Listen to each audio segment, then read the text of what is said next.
going to show you guys how I make my short form Instagram videos for pickleball breakdowns. I know a lot of you guys have asked me before, how do you actually decipher what's important to break down? What can you extract from the pro players that you can give value to the rest of the world, the average player base? So today, I'm going to walk you through basically the entire process, uncut, unedited, essentially of just how I, first of all, how I prospect, how I find the right clips to use, then a live take of me, trying and failing at making the actual short form content with what I'm gonna say and all that process. So first, what I do is I guess I should show you. I just go to the YouTube MLP website. I prefer MLP because it gives me a broader access to players where the cameras are good. Where a lot of the time in the PPA, like I can't do like a Will McKinnon, for example, because he's playing round of 16 match on some side station. But so first, importantly, just to kind of clarify for you guys, it needs to be. Let me find a good point that demonstrates this. The camera angle matters a ton, and it looks like we're going to do a really good job on this kind of match, so I'm already super excited. But when it switches to the camera angle of this, so this is really good because the middle third of the screen is all capturable right now, where think of like an iPhone, it all needs to be on this middle third. So when they switch to camera angles that look like this, the middle third of the screen is now right here, where that is useless because no one wants to watch just that.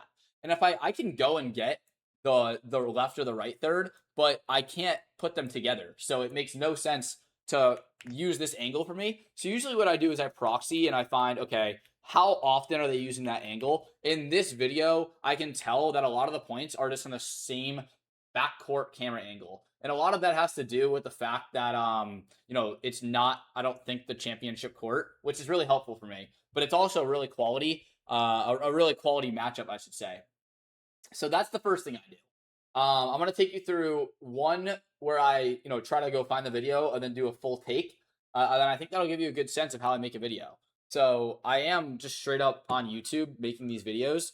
So I do have to be subject to ads, as you see there. So what I'm going to do is kind of scroll through here and just see what is interesting to me.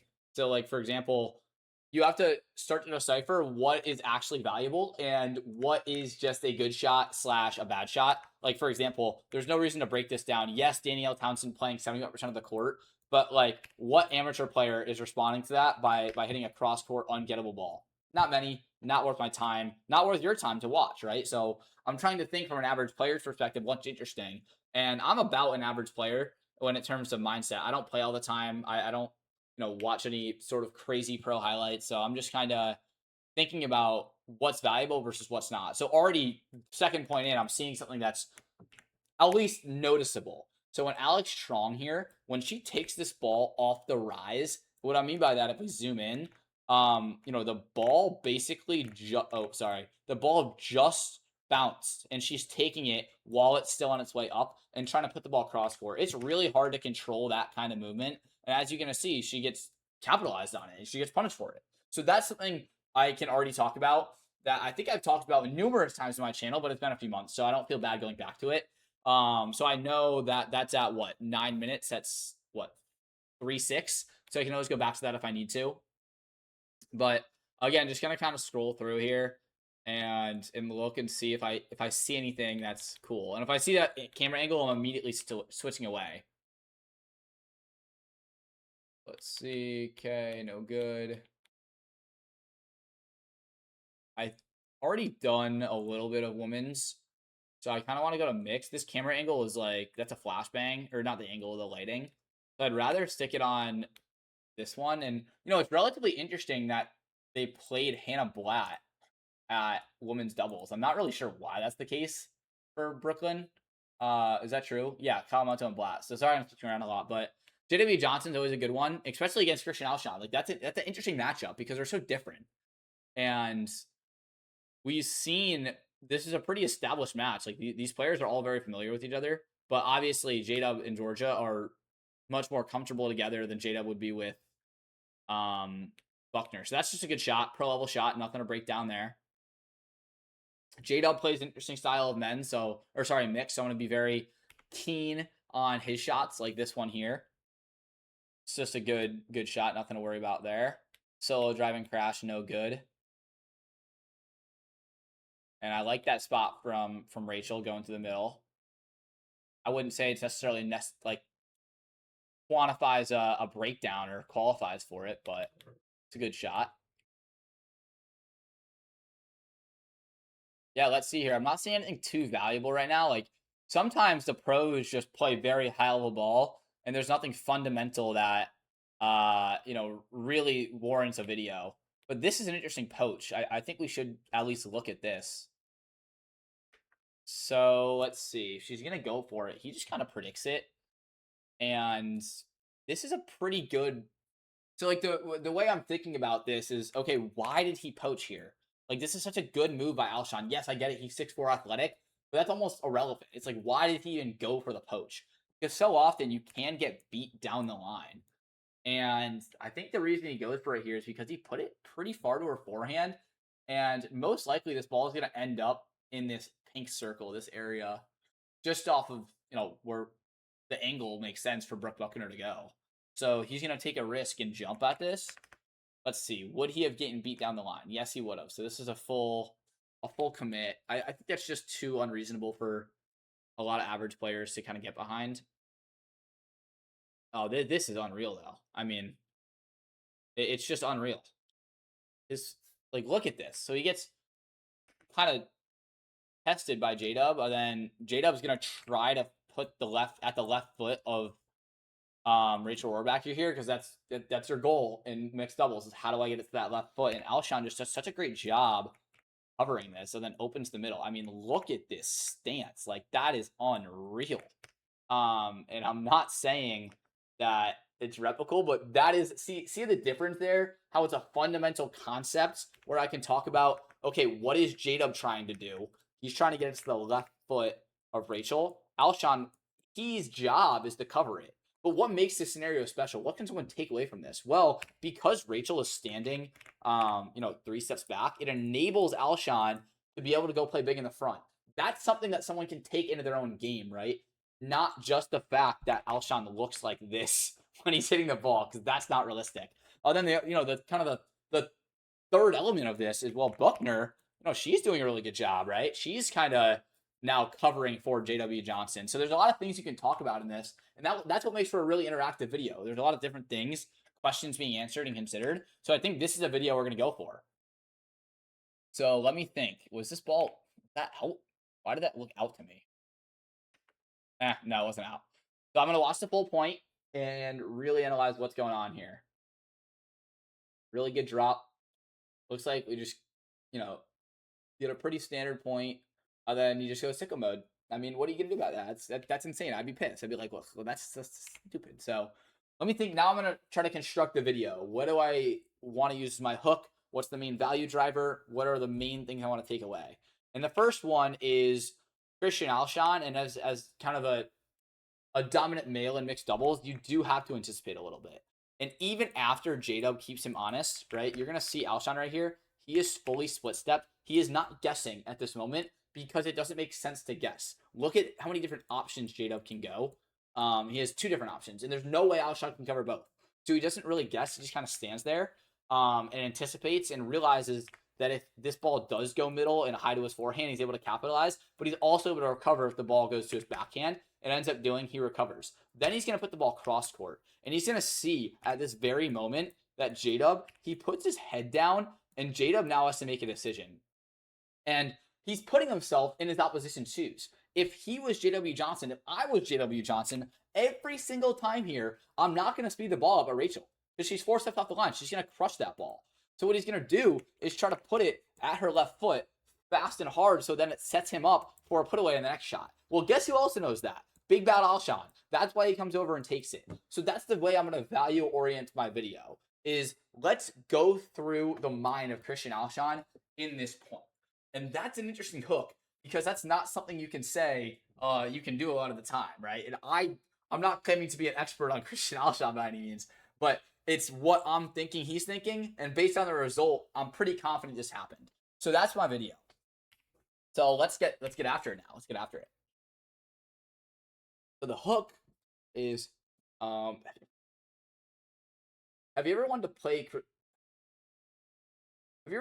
play mixed doubles like Christian Alshon? Well, here's how to start. You have to understand what he's thinking. Okay, that's a good hook. Like, that's a good hit. Have you ever wanted to play mixed doubles like it's Christian Alshon? Well, wait. Have you ever wanted to play mixed doubles like it's Christian Alshon? Well, in order to play like him, you have to think like him. And he thinks exactly like... And I'm going to show you how he thinks in this point. Okay. Okay, that's fine. And it's going to be too long, so I'm going to start it here. I'm going to start it as soon as he hits that drop shot. Have you ever wanted to play mixed doubles like Christian Alshon? Well, in order to play like him, you first need to think like him. And I'm going to show you exactly how he thinks in this point so you can take it into your own game. And that's a pretty good hit. In my opinion, that's a fairly solid hook. Then I'm going to go back in the same point, and I'm going to analyze it. Now that they've seen the full clip, they know what to expect, and now they want to understand what parts of this make sense. And it all starts right... Oh, wait. And it all starts right here.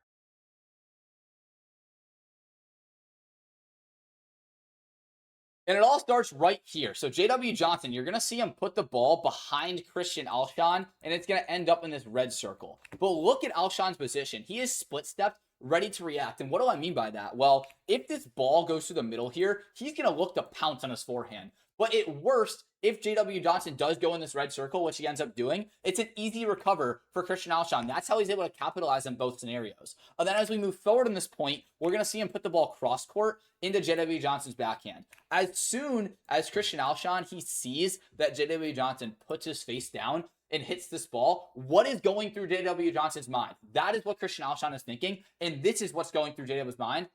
So that's too many words. So I already kind of ruined it. It's just too confusing. So I need to orient that differently.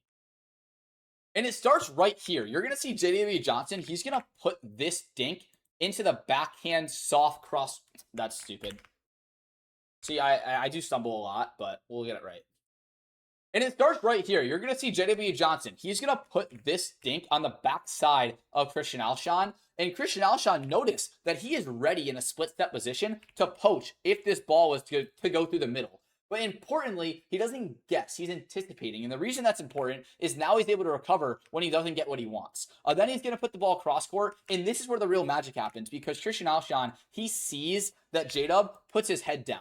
And what's going through Alshon's mind is, okay, if I'm JW Johnson in this situation, what am I going to do? Because then Alshon can anticipate. And if you know mixed doubles, I've talked about this numerous times. JW Johnson is always going to try to hit the left foot of Rachel. Why is that the case? Well, Rachel's 3 steps off the line. If he was to speed this ball up, Rachel is crushing that ball through the middle, point over. So now Alshon has a read into what JW Johnson's going to do, and that's exactly what he does. Look at this shot, right? It's aiming right for the bottom left foot of Rachel Rohrbacher. Christian Alshon knows that, and he wants no part of it. And he goes to the middle with a dominant point win. And I understand you guys aren't going to be able to look as athletic as this, but that's the kind of thinking you need to orient yourself to be better at mixed doubles.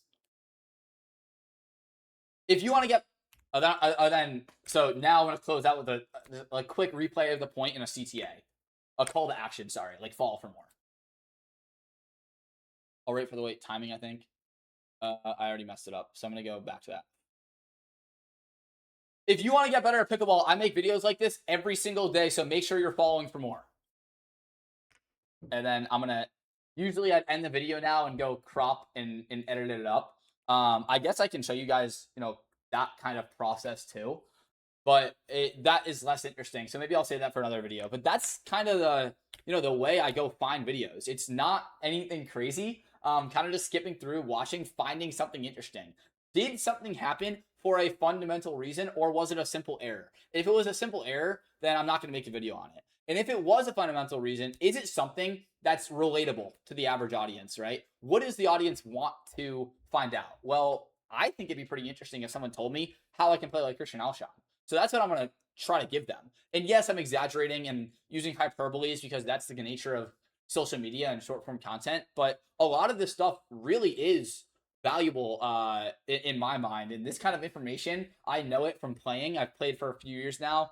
And I don't know why it rolls off my tongue so easily, but it does. I've been doing it for 9 months now. So that's also a big factor. But yeah, I hope that gave you guys a bit of insight into how I make videos. It's not all perfect. It does take me a few tries, but at the end of the day, it's pretty easy for me. So yeah, follow for more, I guess, right? I'll end with a call to action on this video as we scroll through an ad here. If you guys want more insights to how I make my videos, just let me know. I can take you through the editing process, which is again super easy and simple for me. Again, I'm working a full-time job, just graduated. I'm not trying to make this anything more than it has to be, because oftentimes the best tips are the ones that are relatable and the ones that are easy to follow. So with that, I'll see you guys next time. Hope you have a great day.